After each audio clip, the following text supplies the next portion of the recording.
कुछ तो ऊपर बोल चुका हूँ, आप लोगों ने सुना भी है।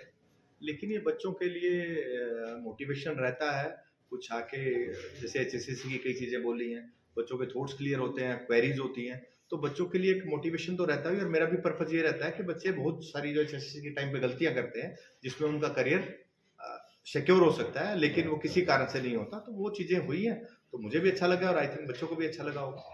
तो सर आपके आने के बाद कमीशन में क्या बदलाव हुए? हमने हर पर्टिकुलर चीज़ के लिए एसओपी डिज़ाइन किए।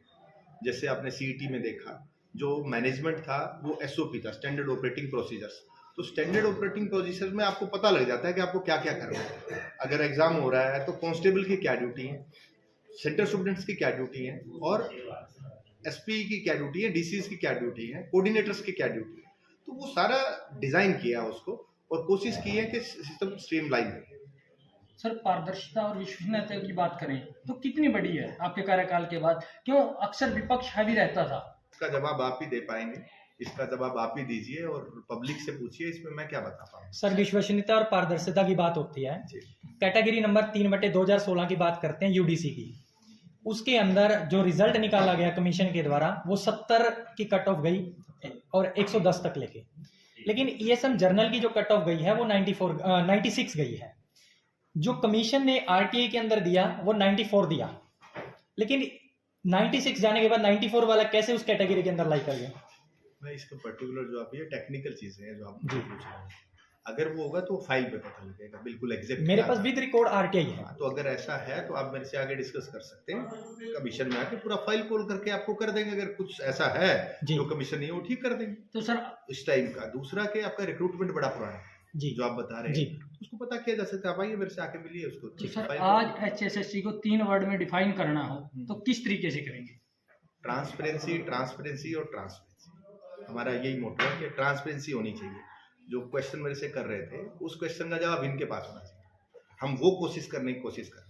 अक्सर सर देखा जाता है कि जब भी कमीशन कोई भी वैकेंसी निकालता है लेकिन वो कोर्ट में जाकर पेच फंस जाता है। ऐसा क्या कारण है? पेपर भी हो जाता है लेकिन उसका रिजल्ट आने से पहले वो पेपर उसके बाद कोर्ट के अंदर हियरिंग लग जाती है। कोर्ट में जाना सबका राइट है, कोर्ट में लोग जाते हैं, किसी का भी कोई भी है, कोई 0.5% से रहता है तो किसी को उसका राइट है, वो चले जाते हैं।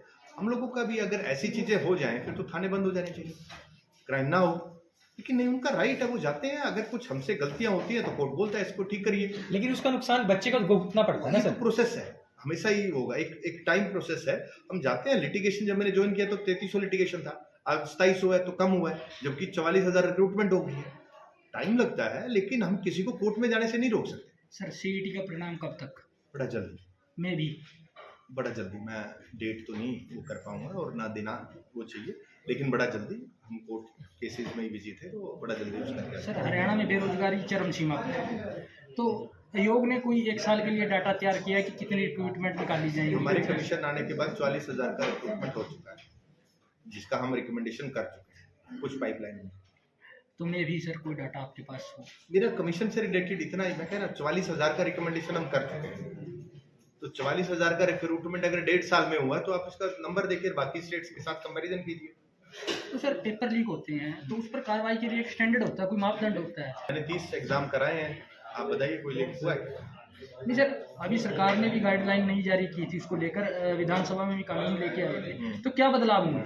हाँ, बदलाव लो बड़ा स्ट्रॉन्ग है, आपको उसको प्रॉपरली इम्प्लीमेंटेशन करना है। जो आपके, मैंने आपको बताया कि एसओपीज बने हैं, एसओपीज आपको इम्प्लीमेंट करने पड़ेंगे। हर चीज के स्टैंडर्ड ऑपरेटिंग प्रोसीजर्स हैं, आप इम्प्लीमेंट करिए, नहीं होगा। और हम सबको अवेयर होना पड़ेगा। अगर पेपर लीकेज और ये चीजें करनी है, कमीशन के अलावा आम लोगों को भी अवेयर होना पड़ेगा, वो भी हमारा साथ दें। तो सर नहीं, मैं समझ नहीं पाया। तो फ्यूचर के लिए फ्यूचर प्लान्स क्या है? जी, फ्यूचर प्लान्स ये हैं कि अभी जैसे सीईटी डी अभी करना है हमें, एक एनुअल कैलेंडर जिसपे हम काफी टाइम से काम कर रहे हैं, एनुअल कैलेंडर आए और एक फिक्स हम नंबर दे पाए कि हर साल एवरेज इतनी रिक्रूटमेंट हो सकती है, उसका एक प्लान आउट चल रहा है। सरकार भी उसमें लगी है, चीफ सेक्रेटरी ऑफिस में मीटिंग्स चल रही हैं, तो धीरे धीरे उसको दे पाएंगे। कब तक इम्प्लीमेंट? डेट बाउंड किसी का भी, बहुत सारे डिपार्टमेंट्स है, बोर्ड कॉर्पोरेशन है, टाइम बाउंड डेट देना बहुत मुश्किल हो जाता है। एक प्रोसीजर है, उस प्रोसीजर को फॉलो करके सारी चीजें निकल। पाइपलाइन में? हाँ, पाइपलाइन में ऑलरेडी चल रही है मीटिंग्स। Thank you.